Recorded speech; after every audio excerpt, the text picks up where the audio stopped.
Hello, friends, and welcome to Friends in Fiction. For New York Times bestselling authors, endless stories. I'm Mary Kay Andrews, and on behalf of Kristin Harmel, Kristy, Woodson, Harvey, and Patti, Callahan, Henry, we're thrilled to welcome you to a special episode of Friends in Fiction Behind the Book, a quicker deep dive into the life and work of one of our favorite authors. And today, I'm so thrilled to welcome Ashley Elston, whose adult debut thriller, First Lie Wins, exploded onto the literary scene in January when it debuted on the New York Times bestseller list where it's been perched for 7 weeks. Is that right, Pam? That's Ashley? right. We're at 7 weeks. Yay! Woohoo! Seven's my lucky number. Ashley is the author of 6 previous YA novels and lives in Louisiana with her husband and 3 sons. And as a special treat, we've invited Ashley's editor, Pam Dorman, the founder of her eponymous Viking Press imprint, Pamela Dorman Books, to join us for this interview. Now, a note of personal privilege. Pam happens to be the luckiest woman in New York because she's married to my amazing literary agent, Stuart Kraszewski. Yay! Yay! Pam is a rock star. In her more than 30 years at Viking Penguin, she has published multi-million #1 best-selling authors like, I don't know, Jackie Michaud's The Deep End of the Ocean. She brought Bridget Jones' Diary to the U.S. She published The Secret Life of Bees, Richard Osman's Thursday Murder Book Clubs. She's done memoir with the likes of Maria Shriver and Kelly Corrigan. And of course, back to First Lie Wins, which is, first of all, it's been optioned for television. It was a Reese's Book Club selection for January. Publisher's Weekly bestseller, Amazon bestseller, Book of the Month Club main selection, Amazon top pick for January, Reader's Digest book club pick, on and on and on. So many blurbs for this book. But I have to tell you, Ashley, my favorite blurb that I found was the one by Julie Clark, whose thriller, The Lies I Tell, was one of my own hands down favorite thrillers of 2023. Now, here's what Julie said. Wildly inventive, diabolically clever, filled with meticulously plotted details and stakes that will wholly consume you, Ashley Elston also delivers one of the most likable, morally gray characters I've ever encountered. And I love the idea of a morally gray character. So, Ashley, tell us about First Lie Wins. Tell us the story. Well, first, thank you for having me here. This is so exciting. I'm so glad Pam's here too. This is a treat for me as well because we haven't done this before. So this was fun. No. I do love that. I love all the blurbs, but I love the one that Julie did. And she's awesome. So that's exciting. But so yeah, so First Lie Wins is about follows Evie Porter, she's a con artist. And so you follow her, in her current job, but then you see flashes of previous jobs that kind of show, how she got to where she is. And the reader's got to decide, is she working a con or is there a con being worked on her in her present job? And so. Okay, Pam, I know what drew me to this book, but what was it that caught your interest? Why did you have to snag this? Well, the person who brought it to me, Ashley's agent, Sarah Landis, is somebody who used to work with me and who has very similar fiction taste to mine. And when she said that she had something she thought I was going to like, she doesn't represent that many things. And I thought, okay, this could be really good. And what I loved about it from the very beginning is I love kind of being on the back foot, not knowing exactly what's going on. I think Evie Porter, the heroine, is such a great character because you see her doing bad things and deceiving people, but you really root for her. And so I loved that. I love the kind of cat and mouse of like who's doing what to whom. And it reminded me of kind of old noir things. Like there's this movie that I think, well, maybe you'll remember, but because you share my cohort, but there's a movie called Body Heat that came out probably in the 70s.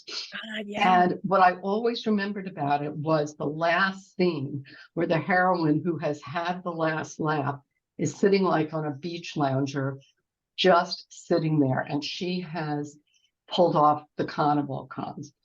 And that's what this book reminded me of. It was like, man, this woman is in control, even when she doesn't look like she is. So, and the other thing is, it doesn't, in terms of fiction that's being written now, domestic suspense fiction particularly, there's nothing like it. It seemed really fresh to me. And there's a voice there that's very, very distinctive. So, Right. yeah. Okay. Ashley, I know that your previous books were YA. Would you call those previous books, were they thrillers?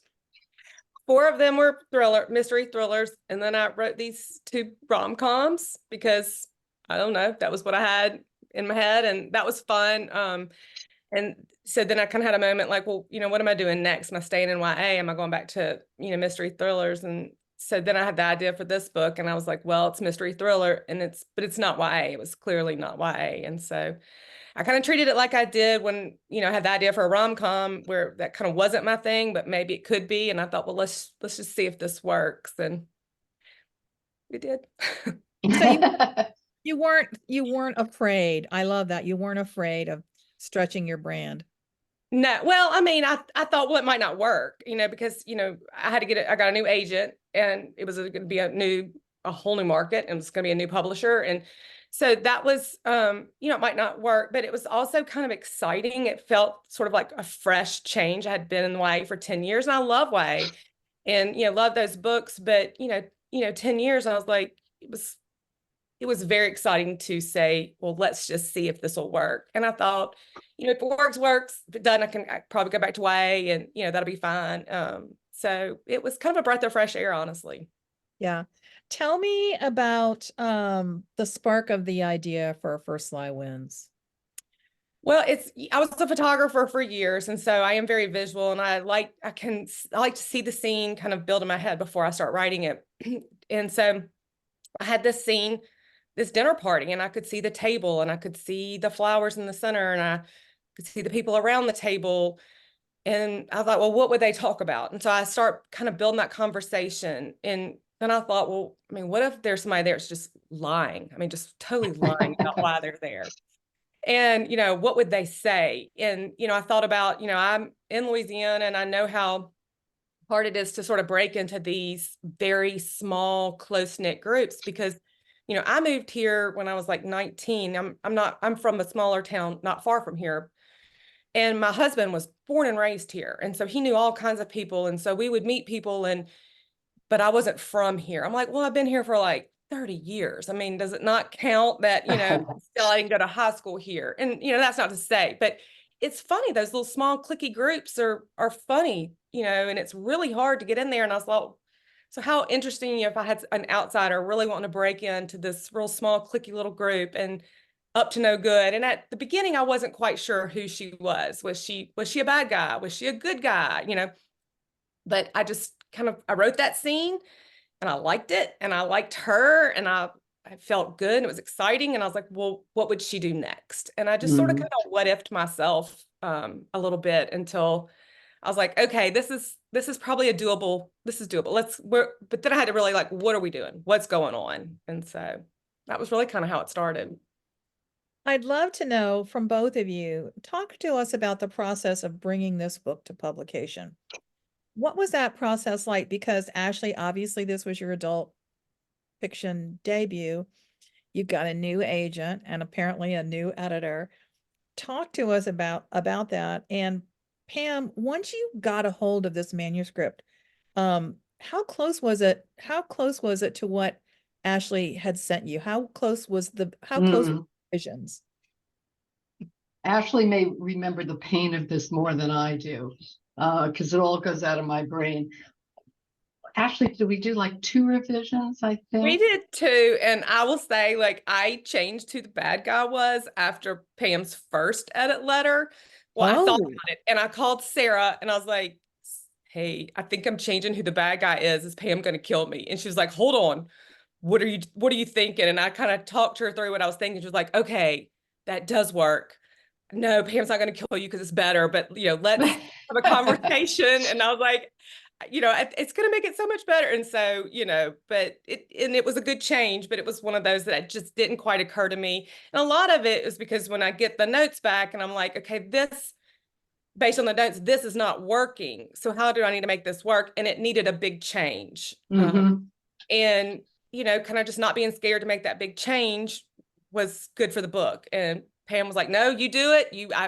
That works. We like it. And so it was good, but it was a pretty big change. So, well, the thing is that I remember when I read it, to buy it, and then when I went to read it, to edit it, I did feel like the ending needed to be stronger. And so when she said she wanted to change who the bad guy was, I was in favor. I mean, I had a couple of, potential suspects, but hers was way better than any of mine. And this book is so complicated that eventually I brought in the woman I think of as our secret weapon, Jeremy Orton, yes. Because she is excellent at thrillers and she hadn't read it. And so after I'd done, I think maybe 2 rounds, I had her read it, because I'm not great at guessing things and at making sure that all those little, twists are right. And she's better. And of course, you haven't told them about your secret butcher block paper, which is the key to this whole book. Yes, I should have had this handy. So, it's a complicated story and complicated plot, but in being visual. So I have like it's about 8-foot piece of butcher paper, and, every chapter is on a sticky note. And then the present ones are in one color and the past ones are in another. And then when I go through the edits, every time there's a question or a problem, I then go put a sticky note about that near the chapter, on the chapter of where it is. And then I start putting thoughts of how I would fix that. And so then you end up with this collection. It's very beautiful. But it allows me, I like to sit and look at the whole book in one view.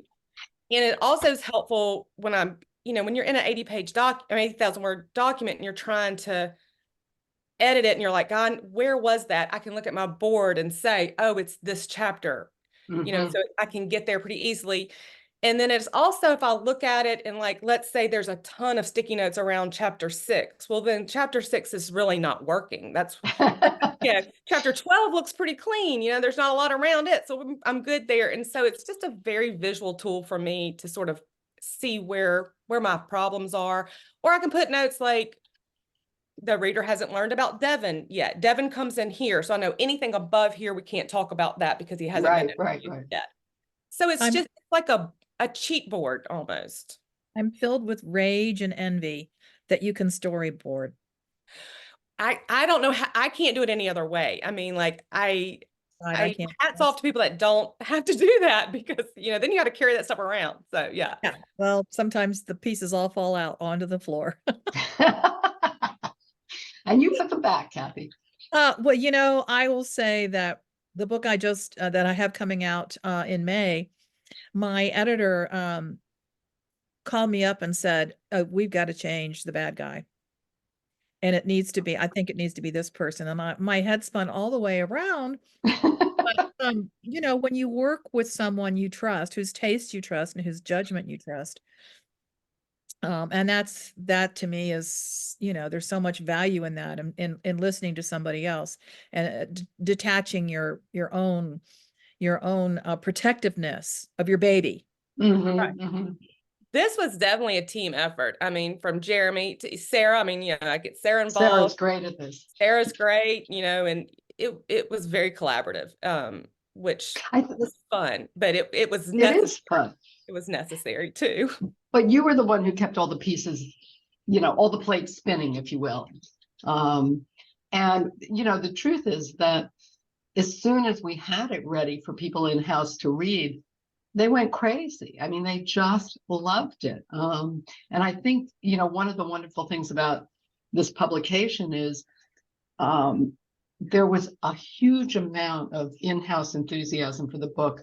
We didn't know about Reese picking the book until very, very close to publication. Yeah, but like October. People in-house loved it.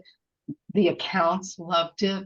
We had all this, kind of bookseller quotes and author blurbs and all of that.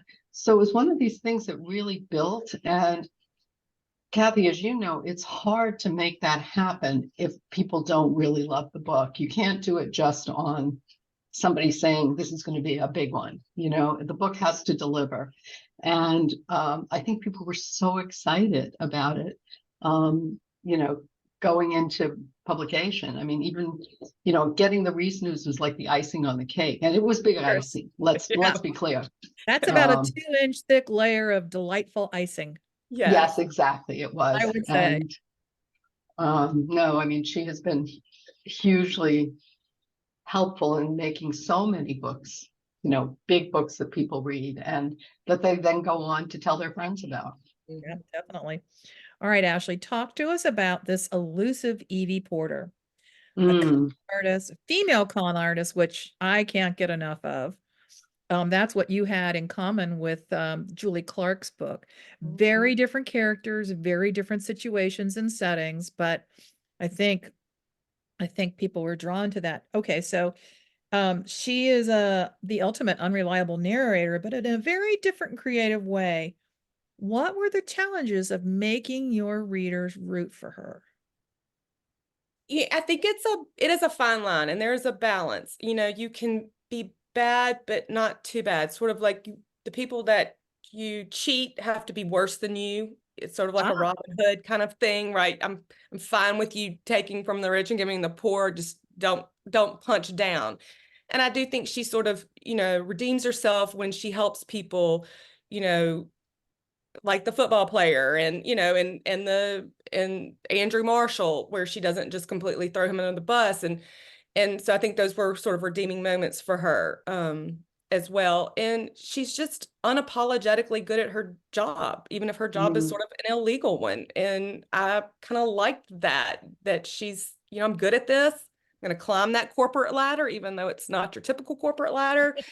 And but she has her own morality, her own lines she won't cross. They're just different than most people's, but she still mhm, has the morality. It's right. just She has a code of conduct. different. So I think it's a balance. I mean, there's like you can't go too far this way, and that's why it takes a lot of eyes and a lot of different people to make sure, because in my mind, I think, maybe is it this, but is that really what it's coming across? I mean, have I crossed that line? And so that's where it is invaluable to have those fresh eyes. Okay, now Evie's Mark, Ryan Sumner. And I have to tell you, I have never lived outside the South. I went to the University of Georgia. When I saw him on the page, I immediately recognized him as every smug Southern frat boy on the planet. Absolutely. Everybody here knows that guy. Yes. So I thought, because he turns out to be a chameleon. What did you know about it? Did you know a lot about Ryan when you started?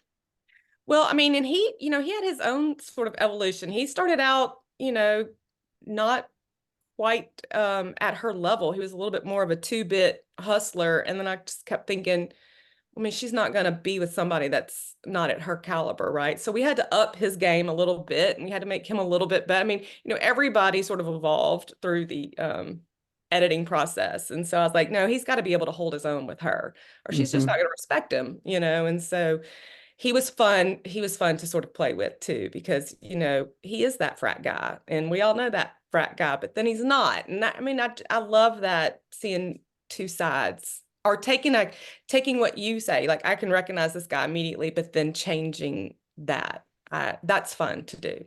Right. Well, watching their tango where, Yeah. you're sort of seeing, you're sure she's the one who's got the upper hand. And then every once in a while, you get a glimpse of the his ability to possibly one up her. Mm-hmm.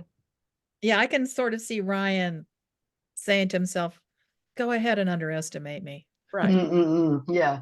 Mm-hmm. Okay, Pam, we get lots of aspiring and already published authors watching and listening friends in fiction. And they always want to know the same question. What is an editor like Pam Dorman looking for in a manuscript? And we talked a little bit about this, but maybe go back and tell us again about what about in this in particular this thriller made you know you had to publish it? I think it really was the character and the fact that I was completely surprised. I mean, I'm not great at guessing the ends of thrillers, I'll be honest, but I really felt like each chapter I was, I knew there was some new twist happening, and I did not see anything coming, and that was really pleasurable. And it wasn't like, many stories are much more linear. You're solving one mystery. This was watching Evie do her thing over and over and over, and each time it was something different. She was using new skills, and it was really wonderful seeing, oh man, she knows how to do that, and she knows how to do that. And so those were the things that really attracted me to it. And it had that originality that, given that this general genre is very popular now, I and my other editors read, a lot and often, and this felt very fresh to me. Yeah. Yeah. Okay, both of you, I want to know what draws you to reading and writing and publishing thrillers. Ashley, do you have like a bent? Are you bent? I've had a few friends that have read this and they were like, should we worry about you? I'm like, no, all good. But I don't know. I love twisty. I love anything that I love to not see something coming. I love that feeling of, oh my God, they got me. They got me. I did not see that coming. Like that is such a good feeling. I love it in TV and books. And I think it's just exciting because it's like I'm trying to guess it and I'm trying to get there. And if you can fool me, then like that, it's fun. I think it's fun. I think so too.